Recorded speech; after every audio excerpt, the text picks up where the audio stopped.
은혜에 대한 두 번째 말씀 시간입니다. 오늘 말씀의 제목은 은혜의 능력입니다. 갈라디아에서 가장 중요한 장면은 바울 사도가 자신이 어떻게 하나님의 사도로 부름을 받았는지 간증하는 대목입니다. 이 갈라디아서 말씀 중에서 가장 중요한 장면이면서 동시에 성경 전체에서도 볼 때 굉장히 중요한 메시지를 품고 있는 장면입니다. 사도로 부르심을 받기 전 바울 사도에게는 두 가지 모습이 있었습니다. 오늘 본문 갈라디아서 1장 13절과 14절을 읽겠습니다. 내가 이전에 유대교에 있을 때 행한 일을 너희가 들었거니와 하나님의 교회를 심히 박해하여 멸하고 내가 낸 동족 중 여러 영갑자보다 유대교를 지나치게 믿어 내 조상의 전통에 대하여 더욱 열심히 있었으나, 바울이 하나님의 부름을 받기 전에 두 가지 모습이 있었습니다. 하나님의 교회를 핍박했던 모습이 있었고, 또한 유대교의 열심을 그 어떤 사람도 따라오지 못할 정도로 대단히 유대교의 열심이었던 사람이었습니다. 한 가지의 모습은 부정적인 모습입니다. 또 한 가지 모습은 매우 긍정적인 모습이죠. 하지만 하나님의 은혜가 바울의 그런 모습과 관계없이 바울에게 임했습니다. 바울에게 있었던 부정적인 모습과 긍정적인 모습과 관계없이 무엇이 임했다고요? 하나님의 은혜가 임했어요. 그래서 갈라디아서 1장 15절을 보게 되면 내 어머니의 태로부터 나를 택정하시고 그의 은혜로 하나님께서 부르셨다라고 고백합니다. 하나님의 교회를 핍박했기 때문에 탈락이 된 것도 아닙니다. 유대교에 그 누구보다도 열심을 다했기 때문에 부르심을 받은 것도 아닙니다. 그 모든 것과 관계없이 어머니의 태중에서 누구에 의해서? 하나님에 의해서 무엇으로? 은혜로 부르심을 받았다라고 간증하고 있습니다. 복음은 무엇입니까? 우리의 삶과 관계없이 상관없이 주어지는 하나님의 선물입니다. 하나님의 은혜라는 선물이 바울 사도에게 주어졌을 때 우리가 어떤 식으로 전해졌는지가 참 중요하다는 것을 지금 말씀드리고 있습니다. 바울의 과거의 모습과 관계없이 주어졌다라는 것이 복음의 핵심입니다. 하나님의 은혜 앞에서 우리의 부끄러운 모습은 더 이상 문제가 되지 않습니다. 또한 하나님 앞에 우리의 자랑할 만한 어떤 것 역시 하나님 앞에서는 더 이상 의미가 없습니다. 복음의 본질은 따라서 합시다. 관계없이 하나님의 은혜가 교회를 핍박했던 바울의 모습과 관계없이 주어졌습니다. 하나님의 은혜가 유대교의 열심이었던 바울과 관계없이 그 은혜가 주어졌습니다. 그렇다면 오늘 우리에게 하나님의 은혜는 어떤 식으로 임할까요? 2000년 전 바울을 그렇게 부르셨던 하나님은 오늘 우리들도 어떻게 부르실까요? 우리의 형편과 처지와 관계 없이 부르실 줄로 믿습니다. 그래서 복음을 만나면 하나님의 은혜의 선물을 받으면 인생이 바뀌는 것입니다. 세상을 바라보는, 나와 다른 사람을 바라보는 관점이 재조정됩니다. 그리하여 내 인생을 써내려가는 이야기가 전혀 달라지게 되는 것입니다. 기억하시기 바랍니다.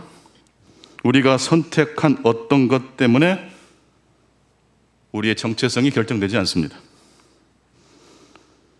오히려 우리의 정체성이 내가 누구인지가 내가 선택한 것들에 영향을 미칩니다. 지난 주일 설교 시간에 종이 박스를 구기고 찢고 부셔버린 다음에 교수님이 그 박스 안에 전등불을 켰다고 말씀을 드렸습니다. 그랬더니 빛이 어떻게 드러나요? 구멍 나고 찢어진 틈 사이로 빛이 드러납니다. 여러분, 우리는 하나님의 부름을 받은 사람들입니다. 내 형편과 처지와 관계없이, 내 상처와 관계없이, 내가 망하고 미끄러진 것과 관계없이 하나님의 은혜가 임한 줄로 믿습니다. 그래서 그 하나님의 은혜를 받은 사람은 어떤 형편과 처지에 놓여 있다 할지라도 복음을 증거할 수 있습니다. 목사님, 저는 드러낼 것이 없습니다. 자랑할 것이 없습니다. 아니요. 상처를 통해서도, 심지어 나의 허물과 연약함을 통해서도 하나님의 복음의 진가가 드러나게 될 줄로 믿습니다. 우리의 정체성은, 내가 그리스도인이 된 것은 어떤 상황 속에서도 흔들릴 수 없습니다. 사업이 잘 안 될 수도 있습니다. 내 계획에 문제가 발생할 수도 있습니다. 그럴지라도 그것과 관계없이 우리를 부르시고 우리와 함께 하신 그 하나님은 영원토록 그 원리와 그 복음의 핵심대로 우리를 인도해 주실 줄로 믿습니다. 하나님의 은혜는 구원으로 들어가는 문입니다. 하나님의 은혜는 구원의 문이 될 뿐만 아니라 우리 인생 여정의 방향과 목적지를 가르쳐주는 영적인 나침판과도 같습니다. 요한복음 15장 말씀을 보게 되면 나는 포도나무요 너희는 가지라 라고 예수님께서 말씀하셨죠. 그리고 나를 떠나서는 너희가 아무것도 할 수 없다고 요한복음 15장 5절에 말씀하셨어요. 여러분, 하나님을 떠나서는 아무것도 할 수 없다는 말씀의 구체적인 의미는 뭘까요? 하나님의 은혜의 복음을 떠나서는 우리 인생에 아무것도 할 수 없다는 뜻이에요. 반대로 하나님의 은혜의 선물을 붙들고 나가면 그럼에도 불구하고 하나님의 뜻이 우리를 통해서 펼쳐나가질 줄로 믿습니다.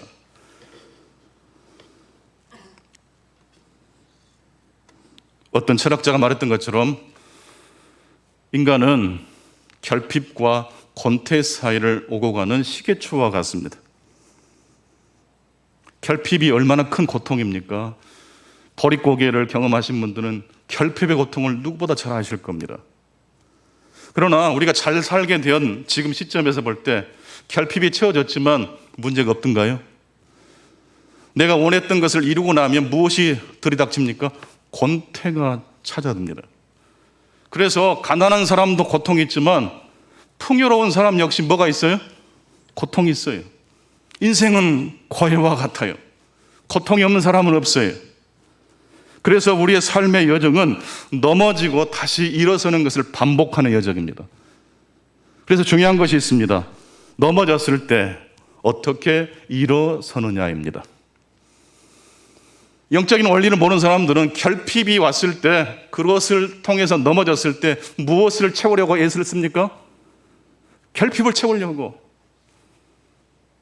시간을 아껴가면서 몸을 바쳐서 탈진이 되도록 일을 합니다. 그래서 어느 정도 결핍이 채워지고 나면 삶의 행복이 찾아오던가요? 예. 머리를 깎을 땐 기분이 좋은데 며칠 지나면 또 사라집니다. 자동차를 처음 구입했을 때 설렘이 얼마나 지속되던가요? 심지어 집을 산 기쁨이 1년 내내 지속되지는 않습니다. 결핍을 채워도 풍요로움이 우리에게 가져다 주는 것은 진정한 만족이 될 수 없습니다. 그래서 우리는 결핍을 채우기 위해서 애를 쓰기보다도 권태를 이기기 위해서 더 많은 자극과 아드레날린을 분비시켜주는 스포츠와 게임 중독과 노름에 빠지는 이런 것에서 우리의 스트레스를 풀려고 해서는 안 됩니다. 그보다 더 중요한 영적인 원리가 있습니다. 그것은 바로 하나님의 은혜를 사모하는 것입니다. 은혜는 능력이 있습니다. 실패해서 우리를 일어서게 하는 하나님의 선물이 되기 때문에 그렇습니다. 한번 따라서 해보시겠습니다. 하나님의 은혜는 우리 형편과 처지와 관계없이 주어지는 하나님의 선물입니다. 그리고 우리는 이렇게 고백할 수 있습니다. 우리 안에 그리스도께서 거하십니다. 조금 더 크게 한번 해보실까요? 우리 안에 그리스도께서 거하십니다. 근데 우리가 내 스스로에게도 이것을 들려줘야 되지만 옆에 사람에게, 내가 만나는 사람에게도 로마서 12장 10절 말씀처럼 성도들끼리 만나면 서로서로 존경할 수 있어야 돼. 이게 존경한다는 게 다른 말이 아니야. 이렇게 한번 서로서로에게 고백하는 거예요. 당신에게도 그리스도가 계십니다. 당신 안에 그리스도가 거하고 계십니다. 내가 스스로 자가 발전으로 나에게 복음을 적용하는 것도 중요하지만 내 옆에 사람을 통해서, 동료 그리스도인을 통해서 복음의 원리를 듣는 것처럼 중요한 게 없어요. 오늘 신약의 본문 갈라디아서 2장 11절로 20절 말씀 역시 지난주와 이어서 은혜에 대한 말씀입니다. 성경은 중요한 핵심 진리가 등장하면 반복합니다.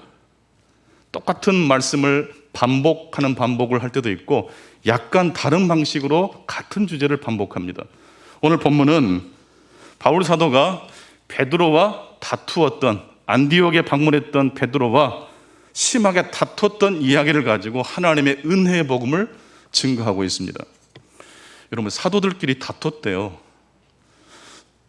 가장 예수님의 수제자가 누굽니까?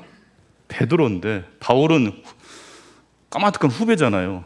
근데 후배가 선배한테 달라든 것처럼 여길 수 있으나 그렇지 않습니다. 복음 앞에서는 나의 실패도, 나의 자랑할 만한 것도 관계가 없습니다. 오직 복음을 높이는 것이 중요합니다.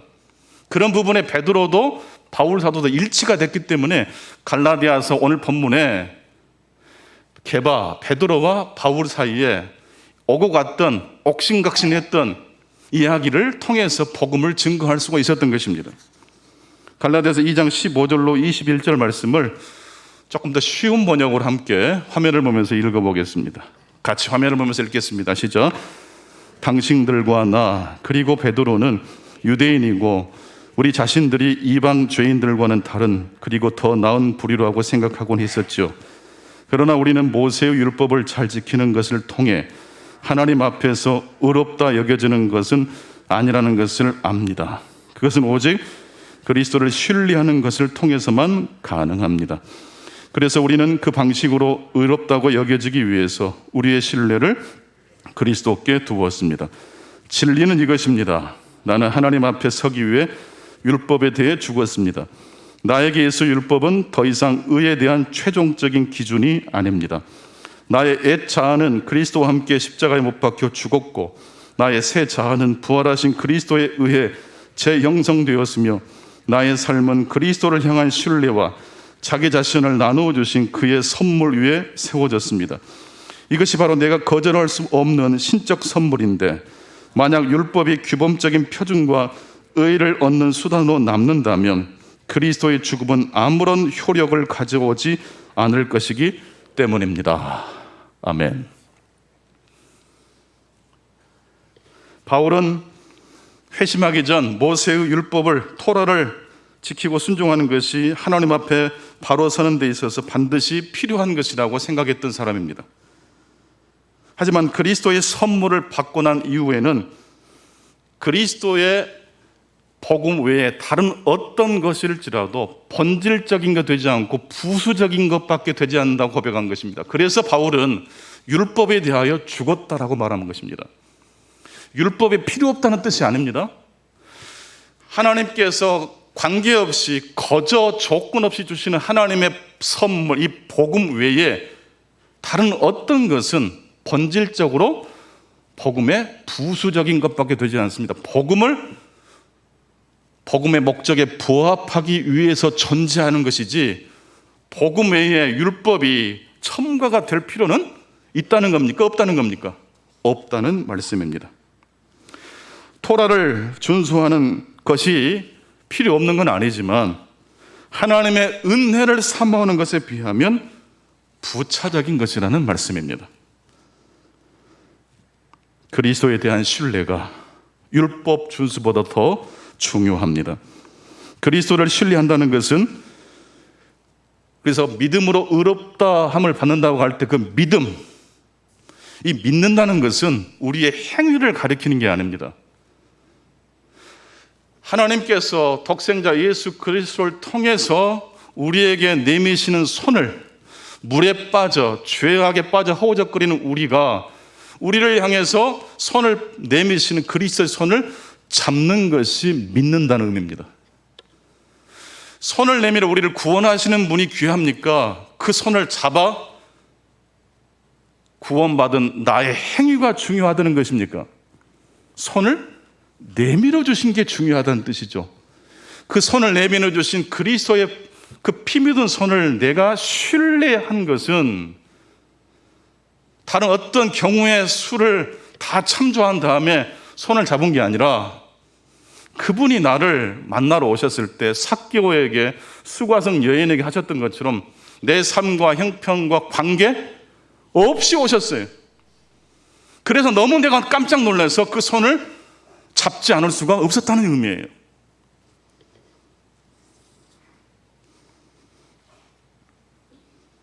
그렇다면 오늘 우리들은 어떻습니까? 여러분은 율법에 대하여 죽으셨습니까? 더 이상 복음 외에 다른 기준으로 나를 생각하지 않고 계십니까? 관계없이 나의 과거의 어떤 허물과 나의 장점과 관계없이 주시는 하나님의 선물을 사모하고 계십니까? 관계없이 주어지는 복음의 선물을 내 인생의 가치를 결정하는 기준으로 삼고 계시냐 이 말씀입니다. 그림을 한 장 보겠는데요. 확대를 해주시면 더 좋을 것 같은데 확대가 어렵겠네요. 보니까 이 그림은 어린 시절 트라우마를 겪으셨던 한 여성이 어렸을 때 그 상처를 회상하면서 그린 그림입니다. 이 여성은 아주 어렸을 때부터 아버지로부터 이런 말을 많이 듣고 자랐답니다. 너는 항상 기뻐해야 한다. 범사에 감사해야 한다. 원수도 사랑하는 것은 하나님의 사랑이다. 쓸데없이 실없는 말 하는 것은 성경적인 것이 아니다. 틀린 말 같아요? 맞는 말 같아요? 오직 좋은 말 아닙니까? 근데 이게 함정이 있어요. 이 말을 어려서부터 듣고 자란 이 소녀가 어른이 돼서 어렸을 때 받은 그 트라우마, 그래서 정신과 치료를 받는 과정에 그림 치료로 2장의 그림을 그렸는데 그림을 다시 보여주시면 한쪽 그림과 또 다른 쪽 그림이 약간 다르죠. 그러니까 겉으로 드러난 모습과 내면의 모습이 각각 나타나 있는 그림입니다. 여기 보니까 왼쪽 사람은 자만, 교만, 우월감이라고 쓰여져 있어요. 항상 기뻐하고 쉬지 말고 기도해라. 너 하나님의 자녀다. 이런 말을 들었을 때 굉장히 자긍심도 있었겠죠. 근데 이 아이의 속마음은 무엇이라고 기록되어 있습니까? 솔직히 나를 받아주는 사람이 없다. 나를 사람들이 몰라준다. 나를 사람들이 무시한다.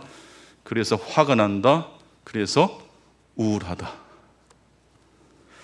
아니, 범사에 감사하고 항상 기뻐하라는 말이 무슨 잘못된 말도 아닌데 왜 아이가 이런 고통을 토로하고 있습니까? 이 말이 잘못된 것은 아닌데 순서가 잘못됐어요.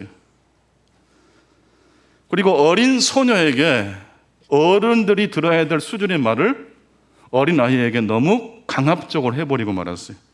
심리학에서는 이런 경우를 정서적인 학대라고 말하고 종교적인 학대라고도 이야기합니다. 아버지의 양육이 그 딸에게 맞지 않았습니다. 그 시기에 아이에게 필요한 것은 그와 같은 말이 아니었습니다. 또한 어린 아이에게도 이런 접근은 옳지 않지만 어른에게도 이렇게 접근하는 것이 결코 좋을 수가 없습니다. 오늘 갈라디아서 이야기를 보십시오. 그리스도 예수를 믿는 믿음으로 구원을 받습니까? 율법을 행함으로 구원을 받습니까? 범사에 감사하고 원수까지 사랑하는 것을 통해서 구원을 받습니까? 그것과 전혀 관계없이 하나님의 은혜가 우리에게 임했던 것입니까? 그렇죠. 하나님의 은혜는 소녀가 믿음이 있든지 믿음이 없든지 성경을 잘 알든지 모르든지 관계없이 하나님은 그 소녀를 사랑하시는 하나님이십니다. 하나님의 은혜는 조건 없이 주어지는 선물이기 때문입니다. 그래서 하나님의 은혜는 뿌린 대로 거둔다라고 말하지 않고 하나님의 은혜는 거둔 다음에 뿌려라라고 말하는 것입니다. 먼저 하나님의 은혜를 받고 그 힘을 의지해서 범사에 감사할 수도 있고 항상 기뻐할 수도 있다는 말씀입니다. 아이가 만 3살이 되면 뇌의 신경망이 거의 완성된다고 합니다. 그러니까 3살 버릇이 80살까지 간단 말이 뇌과학적으로 일리가 있습니다.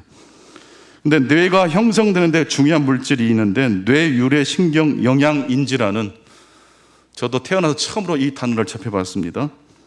단백질 물질인데요. 이 단백질은 언제 형성되냐면 조건 없는 사랑으로 아이가 기쁨을 경험할 때 이 뇌를 형성하는 단백질이 생성된답니다.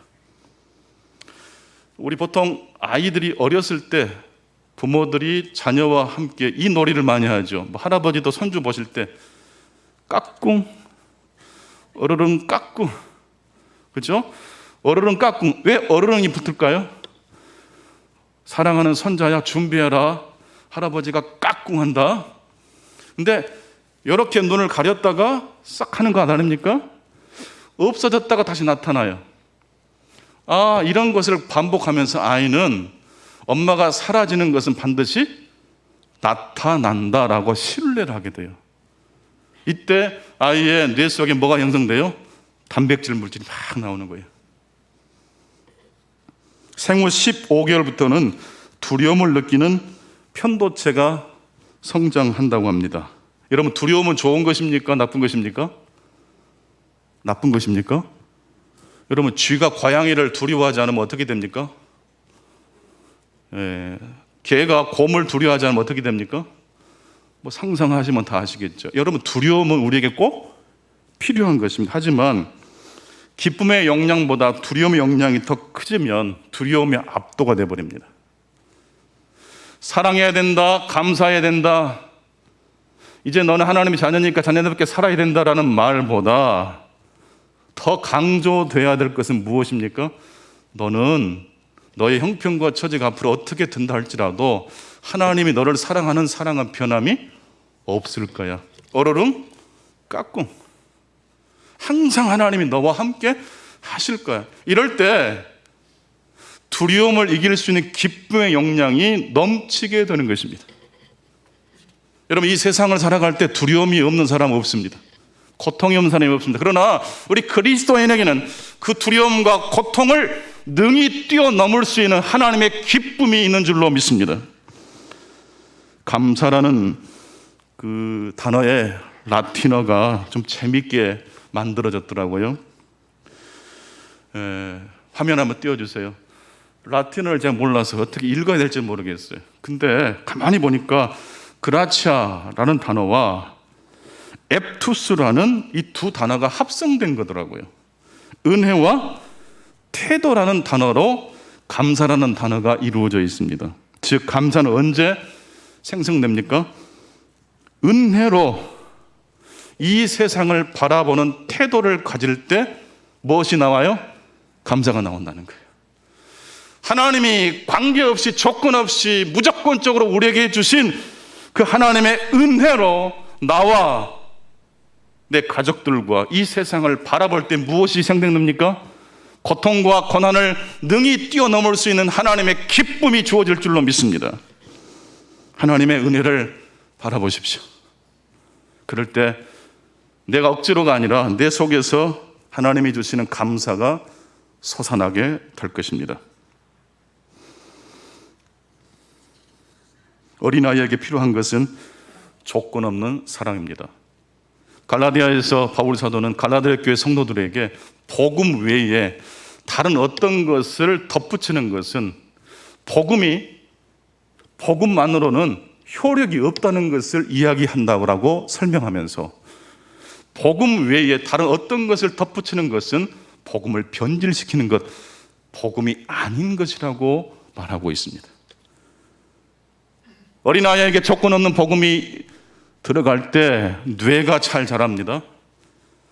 어린아이에게만 조건 없는 복음이 필요한 게 아닙니다. 어른인 우리들에게도 무엇이 필요해요?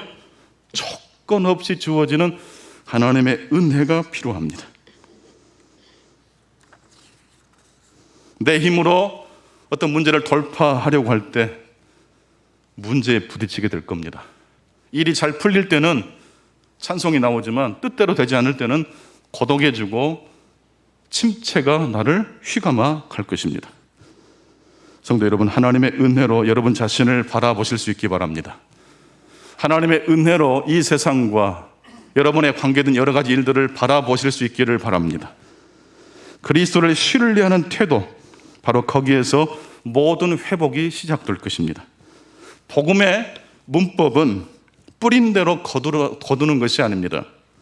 거두었으니 뿌리는 것이 복음입니다. 먼저 하나님의 은혜를 받았으니 그 은혜를 힘입어서 감사도 기쁨도 하나님을 향한 응답도 가능해지는 것입니다. 요한복음 1장 29절을 보시겠습니다. 보라, 세상 죄를 지고 가는 하나님의 어린 양이로다. 보아라. 보라는 거예요. 무엇을 보라는 거예요? 세상 죄를 지고 가는 남의 죄를 지고 가시는 하나님의 어린 양을 바라보실 때 죄로 말미암아 쓰러지고 탐욕에 의해 넘어졌을 때, 내 힘으로는 일어날 수 없을 때 세상 죄를 지고 가신 하나님의 어린 양을 바라보실 수 있길 바랍니다.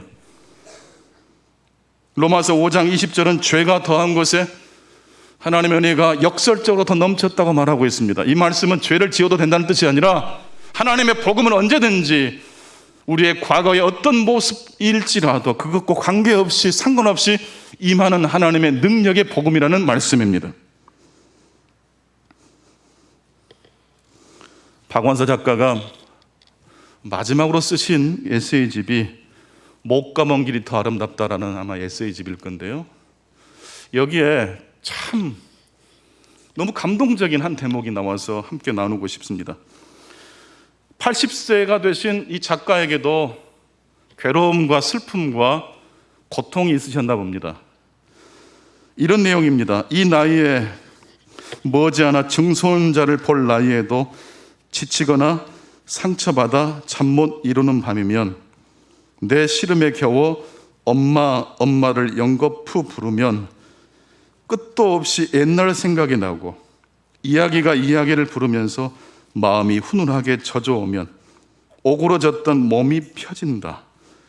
이 몸이 얼마나 사랑받은 몸인데 넘치게 사랑받은 기억은 아직도 나에게 젖줄이다. 80이 넘으신 작가에게도 고통이 찾아왔고 그 고통을 이겨내기 위해서 뭘 하셨어요? 엄마를 부르셨어요. 엄마. 어렸을 때 깍꿍놀이를 해주셨던 엄마, 조건 없이 관계없이 나에게 필요한 것을 공급해 주셨던 엄마. 그 엄마를 부르니까 오그러졌던 몸이 펴지더라는 거예요.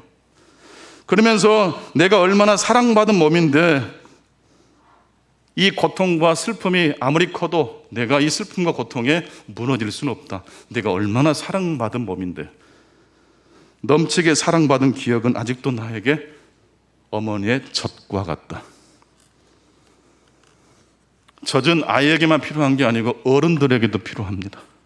하나님의 은혜의 복음은 구원을 받는 그 출발 지점뿐만 아니라 하나님의 나라라는 종말의 목적지를 향해 걸어가는 우리 인생 여정에도 역시 하나님의 은혜는 매일 매순간 필요한 줄로 믿습니다. 그 하나님의 은혜가 하나님이 우리에게 주시는 젖이기 때문에 그렇습니다. 먹어라 마셔라, 너 힘들고 어렵고 실패했지만 그것과 관계없이 따뜻한 나의 부드러운 양식을 너에게 공급한다. 너는 사랑받는 나의 자녀다. 네가 얼마나 사랑받는 자녀인지 절대 잊어버리면 안 된다.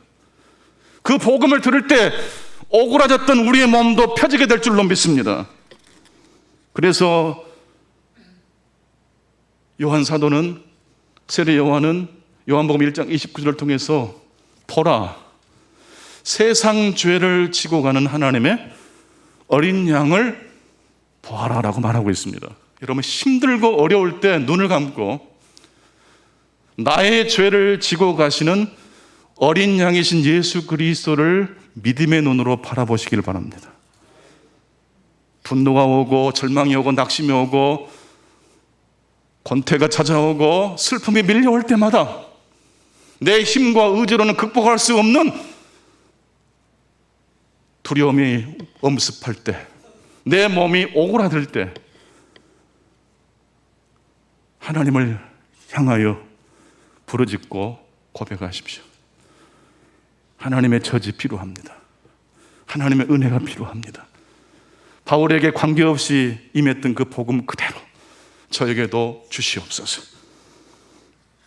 왜 우리가 예수님을 바라봐야 됩니까? 예수님은 이 세상에서 가장 안전하신 분이기 때문입니다. 내가 죄를 고백해도 그 죄를 가지고 책을 잡지 않으세요. 나의 부족하고 모관한 모습에도 불구하고 하나님은 나를 안전하게 품어주시기 때문입니다. 그래서 저는 마태복음 12장 20절 말씀을 너무너무 좋아합니다. 상한 갈대를 꺾지 아니하시고 꺼져가는 심지불을 끄지 아니하시는 하나님. 사람들은 상한 갈대를 불량품이라고 말하고 꺾어버립니다.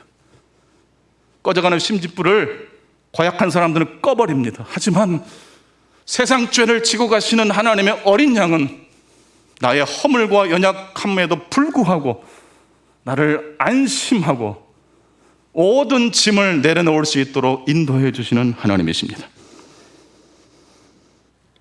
끝으로 나태주 시인의 행복이라는 시를 함께 읽고 마치겠습니다. 행복이란 무엇입니까? 저녁 때 돌아갈 집이 있다는 것입니다. 행복이란 무엇입니까? 힘들 때 마음속으로 생각할 사람이 있다는 것입니다. 행복이란 무엇입니까? 외로울 때 혼자서 부를 노래가 있다는 것입니다. 한 주간 우리 아내에게도 남편에게도 자녀들에게는 말하지 못할 속상함이 있을 때 나에게는 어떤 사람이 있어요? 예수 그리스도가 계세요. 한 사람이 있어요. 그 예수 그리스도 안에 거하는 것, 그 공간, 그 집이 우리를 쉬게 해줍니다. 찬송하십시오. 말씀을 암송하십시오. 시편 23편을 노래로 날마다 아침에 눈을 뜨자마자 잠자리에 들 때마다 시편 23편을 암송하시면서 노래하실 수 있기 바랍니다. 여러분, 세상이 아무리 망하고 내 형편과 처지가 문제가 생긴다 할지라도 그럼에도 불구하고 하나님의 사랑은 안전하게 우리에게 찾아올 줄로 믿습니다. 이 복음으로 한 주간도 승리하시기를 축원합니다. 기도하겠습니다. 존귀하신 하나님 감사합니다. 2000년 전 바울을 부르셨던 하나님의 복음의 메커니즘은 2000년의 시간을 흘러 오늘 이 시간 여전히 우리들에게도 동일한 패턴과 메커니즘을 통해서 찾아오십니다. 관계없이 상관없이 우리를 부르시고 자녀 삼아주신 하나님의 은혜를 찬송합니다. 어린아이에게 무조건적인 어머니, 아버지, 할아버지, 할머니의 사랑이 필요한 것처럼 80이 다 된 노인에게도 여전히 하나님의 젖이 필요합니다. 조건 없는 사랑이 필요합니다. 오늘 우리 현대인들에게 필요한 것은 부족한 결핍을 채우는 것이 아닙니다. 권태를 뛰어넘을 자극적인 어떤 것이 아닙니다. 하나님의 은혜가 필요합니다. 한 주간 우리의 삶을 통해서 바로 그 복음이 필요한 자들에게 달려가게 하시고 우리 가족 안에서부터서 조건 없는 하나님의 은혜로 자녀들을 바라보게 하시고 나와 이웃들을 보게 해 주옵소서. 세상 죄를 지고 가신 하나님의 어린 양, 그분을 날마다 앙망하고 바라보기 원합니다. 신뢰하기 원합니다. 있는 그대로 받아들일 뿐만 아니라 주님 뜻에 맡기게 하시고 주님께서 저녁이 되고 아침이 되는 사이에 모든 것을 바로 회복시키실 것을 신뢰하는 저희들 되게 해 주옵소서. 하나님 아버지, 학동에서 큰 아픔과 고통스러운 사고가 일어났습니다. 인간은 자원이 아닙니다. 인간 영혼을 가진 존재입니다. 물질과 돈이 중심이 된 이 세상 정신이 없습니다. 이 가치관이 변혁되기 전에는 이런 사고가 또 반복될까 봐 두렵습니다. 하나님, 기독교의 가치관을 가지고 이 세상을 새롭게 바라보는데 우리가 일조할 수 있도록 도와주옵소서. 예수님의 이름으로 기도하옵나이다. 아멘.